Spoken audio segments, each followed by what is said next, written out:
Naging automatic na siya. Yun. Pag ilagay natin, mag-off na. Yun, di ba? Legit. At ang ituturo ko po sa inyo ngayon, isang first time in the history na itong lumang SMD hot air na to na Gordak 850 is gagawin natin siyang automatic na pag i-remove natin yung kanyang nozzle sa kanyang arm bracket, automatic siyang aandar. Pag ilalagay naman natin, automatic din siyang mag-turn off or mag-cool down. Kagaya na siya ng mga latest hot air natin ngayon, ng mga ganyan at mga soldering station na pag ilalagay natin siya sa kanyang arm bracket is automatic yan silang mag-cool down. But ngayon is itong lumang SMD Gordak 850 ang ating gagawing automatic. Kasi sakto lang din, ang purpose kasi na ginawa ko yung automatic o gagawin natin automatic ngayon is napapabayaan natin minsan yung kanyang nozzle na nakaandar at hindi natin ma-off. At sa sobrang tagal yung umandar, nasisira yung kanyang heating filament sa loob. Kaya magpapalit din ako. Yan, kasi katatlong palit ko na to. Lagi ko kasi siyang nalilimutan kasi doon na siya nakalagay sa gilid at hindi ko na namalayan na hindi ko pala siya na-off. So kaya pag-isipan kong gagawin natin siyang automatic at ituturo ko din yan sa inyo. So nag-prepare lang ako dito ng isang pirasong tarima na kahoy. Yan, dito kasi natin siya ilalagay mamaya. And then ididikit din natin tong switch na to dito. Ito, limit switch. Pwede nyo siyang ipakita sa mga malapit na electronic shop dyan sa inyo. Yan. So tatlo po yung paa niya. Meron siyang normally close at open. Ito yung common niya. At mahaba yung kanyang arm. Pagpasensyahan nyo lang yung kuko ko madumi. Nagre-repair kasi tayo ng motor kanina. So, 4 na screw. Nag-prepare na din ako. At saka, heavy duty na wire. Kinuha ko to sa harness ng motor. At saka, buzzer. Ito, siningit ko lang to. Maglalagay din ako ng buzzer. Hanapan ko lang siya ng pwesto. Para pag mag-on yung ilaw sa heater, magbi-blink, sasabay din tong buzzer. So, malalaman natin na naka-under din yung ating hot air. So, proceed tayo doon sa ating tutorial. So, malamang marami sa inyo, kahit na mga nanonood ngayon na hindi technician, is nakakita na ng ganito. Kasi ito naman talaga yung mga legendaring hot air noon. So, mga panahon pa naman, mga Nokia, meron na yung mga ganito. So, ngayon is, di na natin patagalin pa, gagawin na natin siyang automatic. Tara, let's go!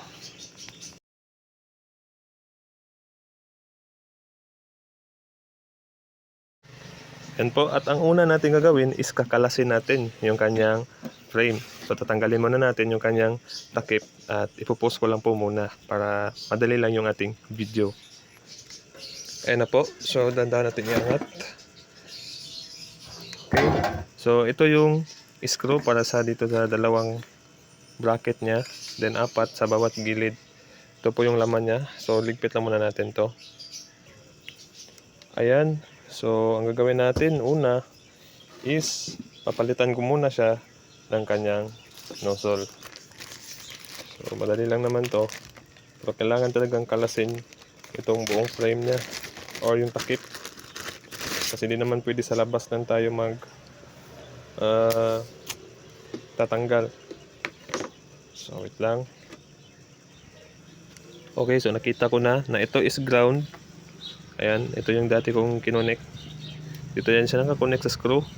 And then dating kulay niya is green. Dito is white. Magkabaliktaran yan. Wala yan siyang polarity. Pwede magkabaliktad. So tatanggalin muna natin itong glue. May glue kasi yan siya. Tatanggalin muna natin yan para mahila natin. Para mahila natin itong hose at saka wire. Okay, so tatanggalin muna natin para madali yung video natin. And po, tinanggal natin to para makapag-tap tayo ng wire sa ating buzzer. So sa ilaw yan siya, dinirect natin. Sinundan lang natin yung linya ng ilaw. So para hindi po kayo maguluhan, yung sa loob ng ilaw may makikita kayong parang malaking bakal dyan sa loob. Yung malaki na yan is dyan po yung negative black wire ng buzzer. Yung maliit na pin naman sa loob mismo ng ilaw, hindi lang makita dito. Yan yung positive, yung maliit. Yan, meron kasi yan siyang malaking parang bakal sa loob. Ito. Yan yung negative. Yung maliit, yan yung positive. Sundan nyo lang kung saan nakatap. Basta dito kayo magkuha kung saan yung heater. Kasi ito sa hangin to. Huwag kayo dito magtap. Dito kayo magtap sa init. Yung sa init natin. Yan, sundan nyo lang yan siya, yung connection. Ito isa ground. Ito isa positive. Yan. Ito positive. So, okay. Connect na natin yung kanyang switch. Hihinangan lang natin ng tatlong wire. Yan. Tatlong wire lagay natin dito. Okay, since na-install na natin yung kanang nozzle at saka wires, try natin yung kanyang speaker. So, on natin siya. Yun. So, sabay siya, di ba? Sabay siya sa ilaw. Ewan ko lang kung mahuli sa screen yung pitik ng ilaw. Parang mabilis kasi. So, off na natin. Meron din siyang buzzer. Hindi lang kita yung light sa sobrang bilis ng pitik. Tapos yan, hindi yan siya nabiblink. Pag itagilid kasi yung cellphone, nabiblink. Pero pag isentro natin, napan natin na sentro. Ayan. So, nag-off din siya. And then, ang gagawin na natin ngayon is dito na tayo sa switch. Nalagyan ko na din siya ng tatlong wire. Ito yung magiging combo natin. Green, light green, white, at saka blue. Light green yung combo natin. So, sundan nyo lang yung wire. Okay, i-install ko muna. Sundan nyo lang ha. Ayun na po. So, nabalot ko na din ng tape. At pinasuon ko na siya dito sa ilalim. Yan. Ito yung tatlong wire. Yung speaker, isusuong din natin mamaya sa ilalim. Ayun na po. Malapit na tayong matapos. So, ito nga po pala ang tinanggal natin. Yung yellow sa itaas. At yung white sa ilalim. And then, naiwan lang yung red. Ang purpose kasi naiwan natin yung red para meron pa rin tayong switch. So ngayon, itong green, light green sa switch natin, dito yung nakatap.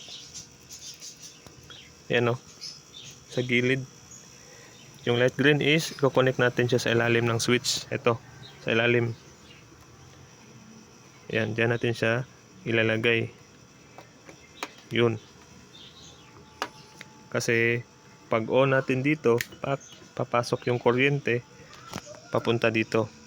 And then, ito na yung magko-command kung saan niya itatapon ang kuryente, sa heater ba or sa blower, para bubuga ng hangin pag naka-off. So ngayon ang natitira na lang is dalawang wire, tig-dalawa. Ito, yung light blue at saka white. Meron ditong white at saka yellow. Itong white na to, ito sa pinaka ilalim, ito yung common, tinap natin dito. Yung pinaka ilalim kulay white. Yan o, yung may nakalagay na NC, normally close. Ito, ilalagay natin yan sa white din. Again, normally close sa white. Yun yung ibig sabihin ng NC. Ito, nakuha ko lang to sa mga socket ng relay sa motor. Yan po. And then, light blue, ilagay natin sa yellow. Yung light blue is nasa gitna. Ilagay natin siya sa yellow. Sige, try natin ha. Pag na-install natin to, try natin. Lagay ko lang muna yung wire na ito. Sorry, isang kamay lang kasi yung ginagamit ko ngayon. Wait lang. Ayan. So, na-install na natin. Again, iniwan natin yung red. Yung yellow sa itaas, tinap natin sa dito na switch. Light blue sa gitna. And then yung white dito, ito siya. Tinap natin sa pinakailalim. NC. NO yung gitna, yan yung yellow. Then itong common, ito siya. Ayan. So try natin isaksak. Make sure naka-off muna. Yan na yung main switch natin. Saksak na. And then, the moment of truth. Try natin, on. So ibig sabihin, walang nozzle. Pag nakalagay yung nozzle, off na siya. Then pag bitaw ng nozzle, tatanggalin natin kasi maghahatian tayo. Aandar ulit yung init. Kita ba dyan sa screen? Ang bilis kasi ng blink. Sige. Yan, nag-buzzer din siya. So ngayon, tatakpan na natin siya. Ito, iti-tape lang din natin tong mga nakikita na yan. Tatakpan na natin siya para dito na tayo sa installation ng switch. Okay. Open na natin. Okay, tatakpan na lang. Nalagyan na din natin dito ng glue. Natap na yung wire. Ito, natakpan na din natin to. Make sure na hindi siya kita yung mga wirings niya or yung socket. Then yung wire sa speaker at switch, nailabas na din natin. So, tatakpan na siya. para malagyan na natin yung the final installation dito sa gilid. Ayan. So lalagyan na natin itong tarima na kahoy na prepare natin. Dito natin siya ilalagay sa gilid. Sorry, yan. So itong screw natin, mga maliliit lang to. So kaya na lang balang maghanap. Itong dalawang malaki, dito ko siya i-install. Kasi itong mga maliliit na thread, para makapasok siya dito sa switch. So screw ko lang muna. Yan, nalagay ko na yung kahoy. So ito namang switch. So ganyan yung position niya. Basta itansya nyo lang na pag nakalagay na yung nozzle, mag-off siya. Okay, so screw ko lang muna. So ayan na po, ready to test na. Ito po yung position niya. Binend ko lang siya ng konti para hindi siya sumabit. Ayan, diba? And then yung buzzer, dito ko na siya nilagay. Ayan po yung position niya. Dito ko siya pinadaan. Naglagay lang ako ng twist and tie. Pinasuong natin sa ilalim. So hindi yan siya tatama sa flooring kasi meron namang paa. Okay, so ready to test na. Testing na natin. Okay, saksak. And then naka-off mo na yung switch. Ito na yung magiging main switch natin. Sige. Saksak. Ayan, then on. Yan. Hindi lang naka-plaster. Hindi lang na yan. So, test na natin. Maglalagay tayo ng cellophane. So, magiging automatic na siya. Yun. Tignan natin kung init na. Ayun, uminit na. Buga. Ayan, nalusaw na siya. Ayan. Pag ilagay natin, mag-off na. Yun, di ba? Legit. First time yan.